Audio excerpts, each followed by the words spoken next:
Je suis arrivé ici à 18 ans, 59. Voilà. Avec les copains, on venait des fois le dimanche après-midi, là sur la piste cyclable qu'il y a sur la route, il y avait un gars qui avait des chevaux, qui louait des chevaux comme ça. Mais bon, ici c'était des marais, des marais, il y a un peu de la vigne, un peu là-bas. Et on entendait parler qu'ils allaient faire un village ici, quoi. Et un dimanche après-midi, on passait sur la plage là-bas. Et bon, dans la semaine, ils avaient posé des camions et des camions de pale-planche pour faire les quais. On a dit, bon, mais ça va démarrer. Moi, je me souviens, même mon père me disait, qu'est-ce qu'ils font dans ce fond du golfe, là, une marina. Et puis,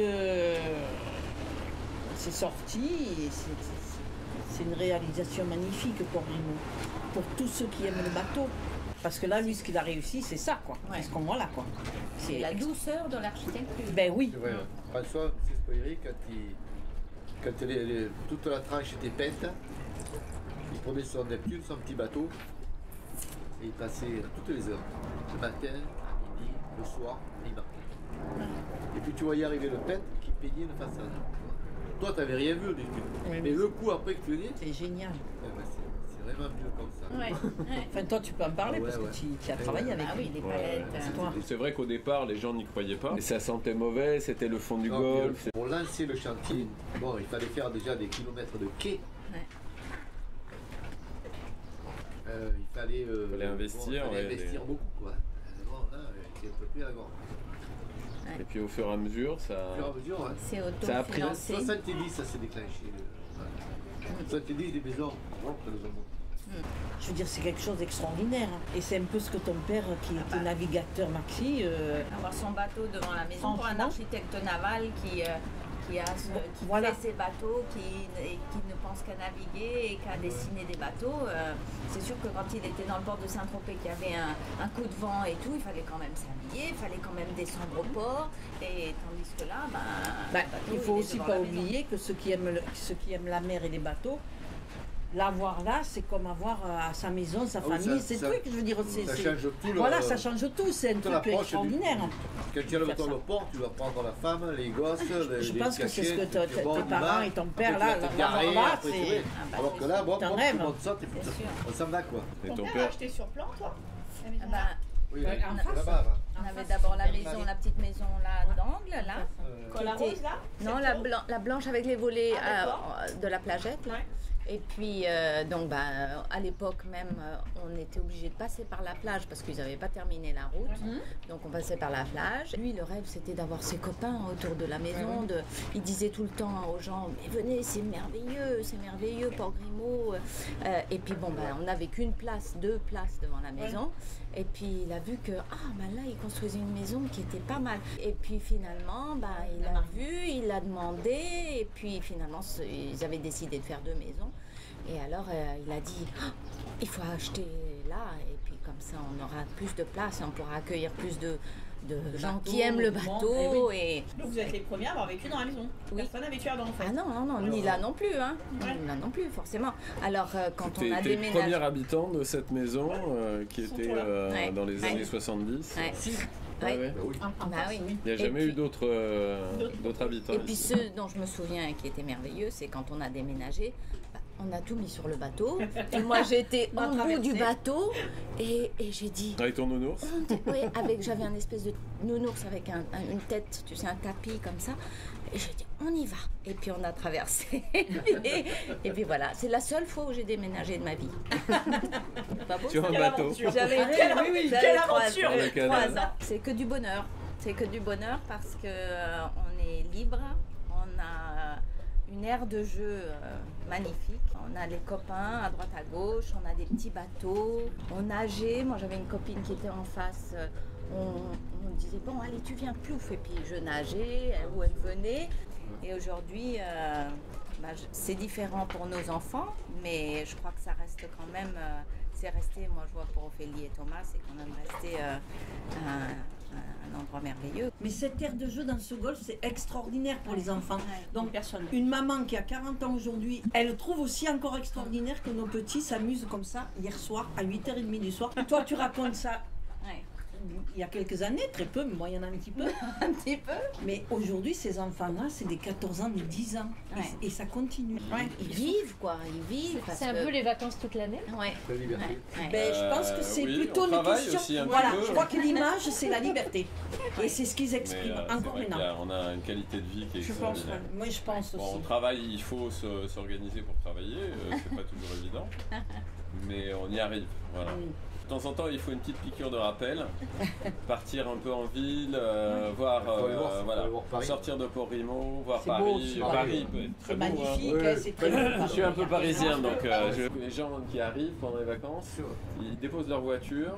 Et tout se fait dans la cité. Les enfants ils jouent dans les rues, Il n'y a c'est pas de voiture. sécurisé, il n'y a pas de voiture. Et ça, les poches d'eau, c'est pas extraordinaire pour vous ramener à la maison avec vos commissions? Nos taxis. Au début, M. Spoieri, vous avez fait pour qu'il y ait un peu de mouvement, parce qu'il n'y avait pas beaucoup de maisons construites encore. Donc son papa avait fait les plans et avait fait, avait fait construire ses bateaux à Toulon, chez de Robert. Et ils avaient ramené par la mer. Et moi, j'ai mis les moteurs ici devant sur le quai, à 60 livres. Après ça, bon, c'est la copropriété que ça allait occuper naturellement. Bon, l'année d'après, tout était pourri, quoi, c'était mort. J'ai racheté cette affaire en 1979. Je suis à la 41e année. On a un service de bus avec des arrêts précis qui, eux, ont été décidés par Spoieri à la base. Oui, là-bas. Oui, qui avait lui fait le découpage de là où on devrait s'arrêter. Puis dans une ville, tu as des rues qui peuvent traverser, t'as pas. Tu es obligé de faire Là, un c'est tour. les canaux. Ah oui, tu vois, si toi t'es là et que tu veux ne serait-ce qu'aller au chantier naval, c'est 3 quarts d'heure à pied. Comme jour, c'est très convivial. C'est ce qu'on Tout le monde recherche. est assis en rond comme ça. Ah oui, la C'est son mer. papa qui les a décidé dans ce sens. C'est pas des comme dans un bus où tu as les par deux. gens devant derrière où tu parles Non, pas, ils sont- ton type derrière. Là, tu as quelqu'un en face. Bon, tu vois, tu sautes, tu dis bonjour. Dans demain, tu dis un mot, tu dis bonjour. Et puis, s'il faut, 6 mois après, tu maries des enfants. Quoi. Je veux dire, Non, mais c'est vrai, on crée des j'exagère à amitiés, peine, hein. c'est vrai. Port-Rimo, on y habite et c'est un lieu de visite aussi.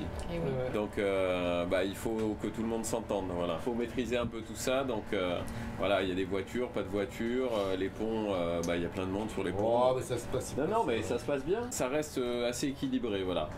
Tout ça, c'est en bonne entente.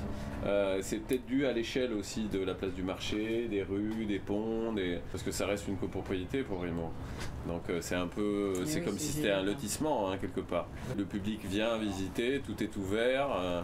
Voilà, il faut que ça reste en bonne entente avec entre les résidents et les touristes. Quoi, voilà. Bon, ils sont en théorie en vacances, détendus, sous le soleil, au marché. On a tous Donc, été un peu touristes quelque part et il y a un moment où tu as quand même envie de pousser une porte et de regarder dans Comment c'est dedans. Il y a voilà. beaucoup de gens qui viennent faire un demi-tour là, devant la porte. Oui. À pied. Ils cherchent la capitainerie, ils se sont trompés d'île malheureusement.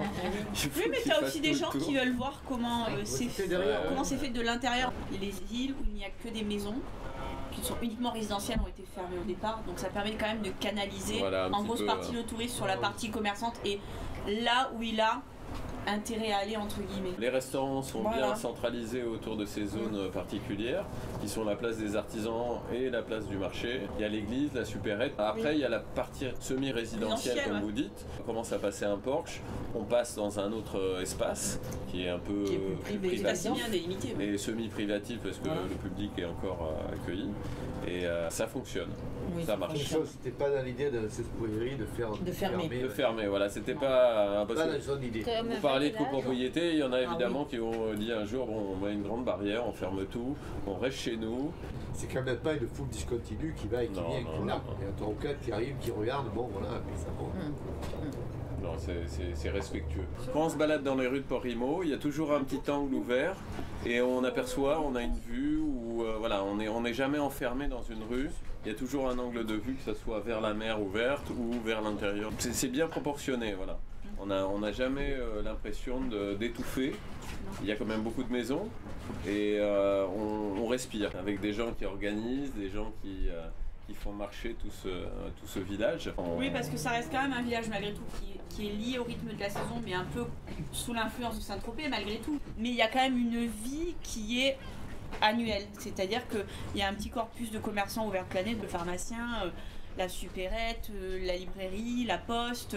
Les bars en principe font une service de rotation pour qu'il y en ait toujours un ouvert. Bon, ça a tendance à un peu se perdre depuis 2-3 ans. Il y a quand même des médecins, il y a quand même du monde qui circule par là, même si bien évidemment ça n'a rien à voir avec ce qui se passe au mois d'août. Ça reste, ça je pense, ça reste un peu des réminiscences de Spoeri, quoi. De l'idée de Spoeri, c'est-à-dire que... On essaye de garder, c'était un village la notion actif, de village. un petit peu d'activité dans le village, quoi. Et Belinda, il y avait une école qui avait essayé d'un moment. Oui, il y avait l'école au début. Ça évolue, ça vit, ça s'arrête, ça repart. Tous les villages. Voilà, comme tous les villages. Je dis François Spoeri, ce qu'il a fait de bien, c'est qu'entre les maisons, il y a des plagettes. Ouais. Il y a des espaces où on peut s'arrêter, poser son bateau, aller à la plage, traverser, aller voir les copains. Il y a toujours un petit ponton qui permet de débarquer. Il n'a pas rentabilisé, il a fait à l'échelle humaine pour que ça fonctionne. À Saint-Tropez, il y a 4, 5, 6 niveaux. Ici, il n'y a que 2 ou 3 niveaux. À part 2-3 points particuliers où ils voulaient des points un peu hauts comme des tours ou des choses comme ça. Pour marquer un peu l'architecture, pour varier. Et je crois que le plan est un plan parfait. C'est un peu comme une main. Souvent, il parlait d'une main en disant voilà, ça c'est Port Rimo. On peut faire le tour de chaque île avec un bateau. Il n'y a pas de pont entre eux ou très peu. Donc on peut se balader dans toute la cité lacustre. Il y a une portion de générosité dans la création de Port Rimo qu'il n'a pas pu toujours faire parce qu'il continue à travailler pendant longtemps, parce qu'on venait le chercher, parce qu'on voulait la même chose. Les gens arrivaient ici, ils disaient mais au Japon, aux États-Unis, en Afrique du Sud, dans le sud des États-Unis, on veut la même chose là. Ils arrivaient l'été avec les gens, les bateaux, c'était formidable. Voilà. Et il avait créé quelque chose d'extraordinaire. Je dis, il faut être conscient que si c'était maintenant, il ne pouvait pas faire. Impossible. Peut-être. Maintenant, avec 50 ans après, il ne pourrait pas. Du côté environnemental, on ne peut pas. Maintenant, en tant qu'architecte, je peux... Tu ne peux pas construire Bordeaux, déjà, tu as la loi du littoral. La loi du littoral. Faire des ports, maintenant, c'est quasiment mission impossible. Vous pensez bien, maintenant que vous êtes venu un peu là tout, vous voyez bien que ce monsieur Spoeri qui avait sa maison en face, c'est quand même un type extraordinaire, vous l'avez compris quand même. Je pense qu'on n'a pas besoin de vous expliquer plus que ça. Et oui, ils l'ont vu que c'est beau. Je pense quand même que, voilà quoi. Il a créé Port Rimo, il a vécu à Port Rimo. Oui, c'est ça. Et il est encore là aujourd'hui avec nous parce qu'il est enterré à l'église. Oui. Il y a peu d'architectes qui peuvent se targuer d'être encore parmi ses amis. C'est au milieu de son œuvre à Port Rimo. Il était visionnaire, je crois que. Oui, voilà. Je crois qu'on se réveille tous les matins et ton père le faisait en disant merci monsieur François Spoeri. C'était sa première parole du jour parce qu'il nous a offert un endroit assez merveilleux.